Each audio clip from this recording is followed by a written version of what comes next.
Stuffed owls dressed like hipsters are Rebecca Saylor's thing. She spends 5 hours sewing and decorating each one by hand. Saylor sells them for $50 a piece on Etsy, the online marketplace with more than 1 million shops for handmade products.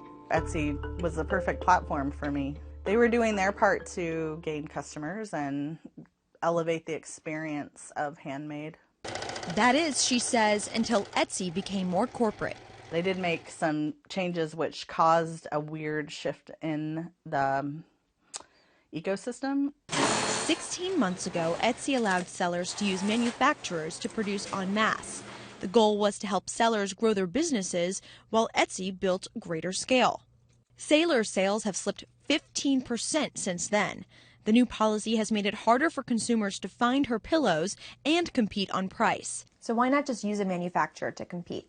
Etsy sellers, they have this extreme emotional connection to their piece, and they want the public at large to feel the same way, which they do, I'm sure, in many ways.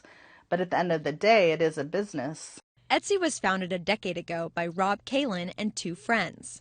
The idea gained traction with other artisans and caught the attention of big-name venture capitalists such as Excel Partners and Union Square Ventures.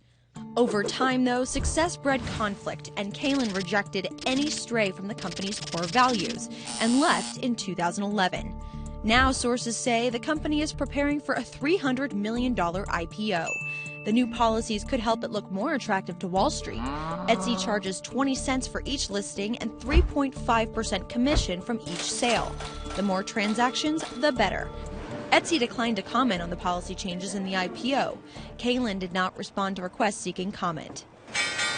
But these changes are common in the lead up to a public offering, even if it means offending some customers. You know, companies need to evolve. Those that don't risk being left behind in a world that changes around them. And when they tap out their market, I think the trick is to do it in a gradual way, or a way that doesn't offend your original base, as if a company moves too quickly, it can have negative impact on the current customer base, and that, of course, shows up in terms of revenues and margins and all of those things. At an Etsy team meetup in San Francisco, sellers have mixed reactions to the IPO. Some say these changes are just the price you pay for being part of a larger ecosystem. But Rick Kitagawa left the site when the policy changes were announced. For a site that kind of claims to really empower crafters, I didn't really feel that it was actually doing that. And yet, some see Etsy's IPO as an opportunity. They've started a campaign to raise $1.5 million and build a stake in the IPO. Those used to expressing themselves through art are starting to do so with their wallets.